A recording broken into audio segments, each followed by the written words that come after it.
大家好，欢迎来到晨风财经，我是峰哥。最近几天，美股市场出现了一个非常有意思的变化，很多投资者可能还没有完全反应过来，市场已经完成了一次快速反转。就在前不久，市场还充满恐慌情绪，大量投资者担心美联储继续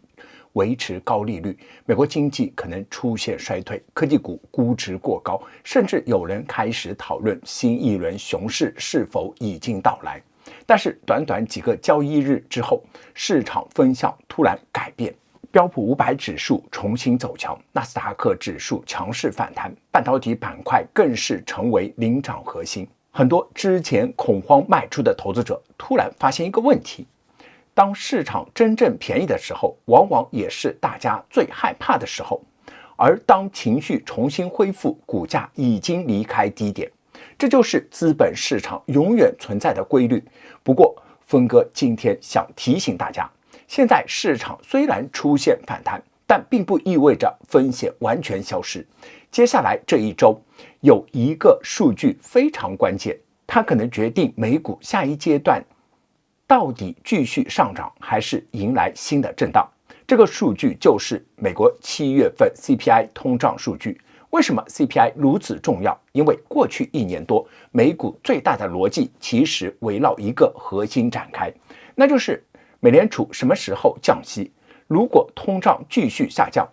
美联储未来降息空间增加，那么成长股、科技股、半导体股票都会受到资金追捧。但是如果通胀再次反弹，美联储可能继续保持高利率，甚至重新释放鹰派信号，那么市场压力会再次增加。目前市场普遍预计7月份美国 CPI 同比增速可能维持在 3% 左右，核心 CPI 继续缓慢下降。如果最终公布的数据低于预期，那么市场可能会进一步交易降息预期，届时科技股可能成为最大受益者。因为高估值成长企业最害怕的就是资金成本，利率下降意味着未来现金流折现压力降低，市场愿意给予这些公司更高估值。反过来，如果 CPI 高于预期，那么市场可能立即重新调整。投资者会担心通胀是不是重新抬头，美联储是不是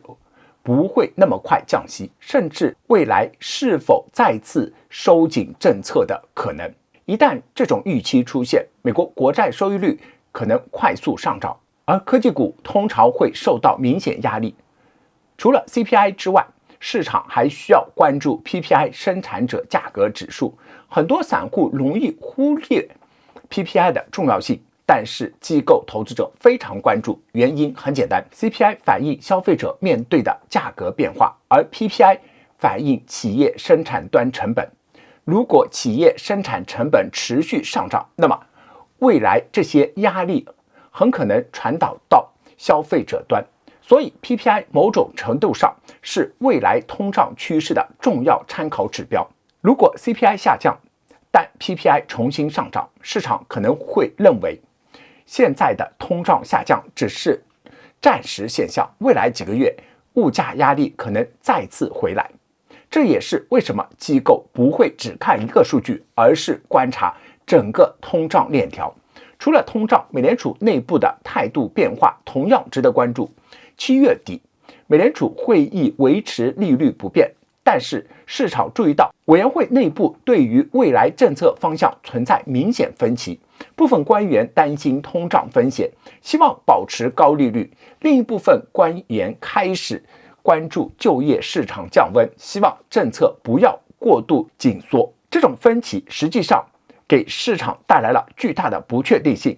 而最近公布的就业数据也让市场重新调整预期。美国新增就业明显低于市场预期，同时此前部分就业数据被下修。表面来看，美国失业率仍然处于较低水平，但是如果深入分析，会发现劳动市场已经出现明显降温迹象。对于美联储来说，就业降温意味着继续维持高利率的压力降低，所以市场才会出现经济数据变弱，股票市场反而上涨。因为投资者认为坏消息可能意味着美联储更快转向宽松。但是这里有一个问题，如果经济数据落到影响企业盈利，那么逻辑又会发生变化。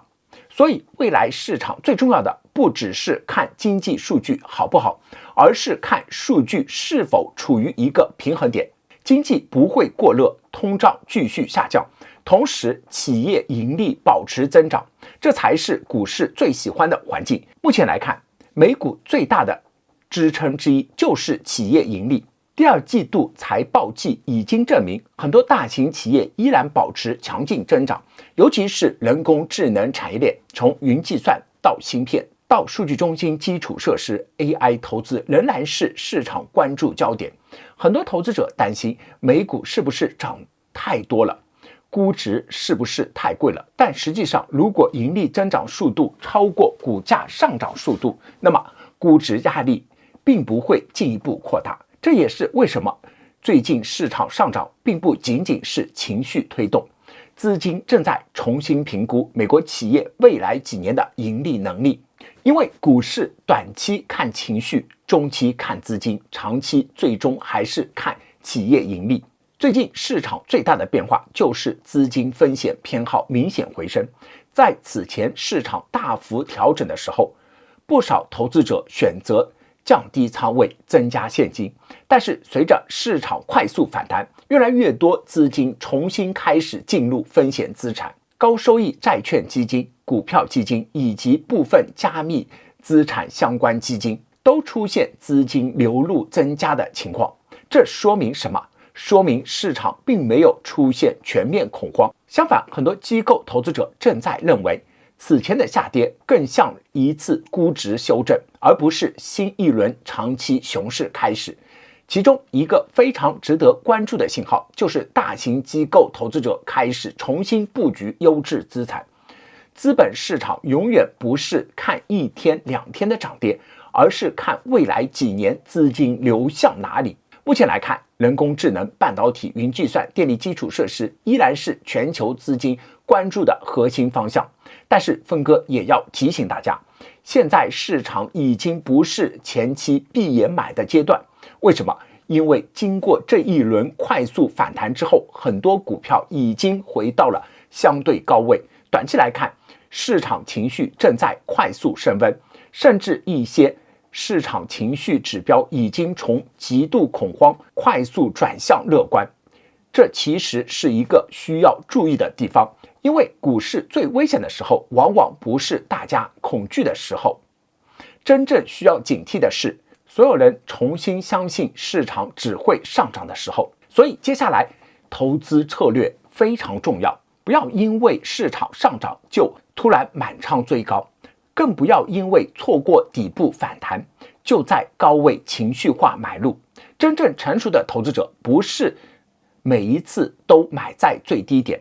而是在市场给机会的时候有资金、有计划、有耐心。现在这个阶段，峰哥认为更重要的是做好仓位管理，上涨的时候保持理性，回调的时候敢于寻找机会，不要让情绪控制交易。从技术面来看，目前标普500和纳斯达克指数都完成了一轮强势修复，短期趋势已经明显改善，但是连续上涨之后，技术指标也出现了一些超买迹象。这意味着未来市场继续上涨的同时，也可能出现正常回踩。如果市场因为 CPI 数据出现短期波动，大家不需要过度恐慌。真正需要关注的是，上涨趋势有没有被破坏，企业盈利逻辑有没有改变，资金有没有大规模撤离。如果三个核心因素没有发生变化，那么短期波动更多只是市场重新寻找平衡。对于科技股来说，目前最大的变量依然是利率。只要美国国债收益率保持稳定，没有出现快速飙升，那么成长股依然拥有较好的环境，尤其是人工智能产业链。未来几年 AI 基础设施投资仍然可能是全球最大的资本开支方向之一，但是投资者也需要注意，不是所有 AI 股票都会持续上涨。未来市场会从讲故事阶段进入看业绩阶段，真正拥有收入增长、利润增长、竞争壁垒的企业才可能成为长期赢家。另外，下周还有几个因素值得关注，包括美国零售销售数据、消费者信心数据以及全球主要央行政策变化。因为全球资金流动并不仅仅受到美联储影响，美元走势、日元政策、全球利率变化都可能影响美股资金环境，特别是日本央行。如果日本政策出现明显转向，可能影响全球套利交易资金，部分资金可能回流日本市场，从而影响其他风险资产。当然，目前市场并没有出现明显危机信号，所以投资者不需要因为某一个消息就改变长期策略。市场永远是在担忧中上涨，在狂热中调整。现在最重要的是保持节奏，不要因为7月底市场恐慌就认为牛市结束，也不要因为最近几天上涨就认为未来一定一路上涨。真正的机会永远属于那些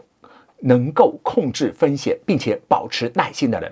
最后说一下峰哥自己的观点，我认为目前美股大方向依然没有发生根本改变，企业盈利增长、人工智能产业趋势、资金重新回流，这些因素仍然支持市场中长期表现。但是短期来看，经过快速反弹之后，市场已经进入一个更加考验判断力的阶段。接下来 CPI 数据会成为重要催化剂，如果通胀继续下降，美联储政策压力减轻，那么科技股和成长股可能继续获得资金支持。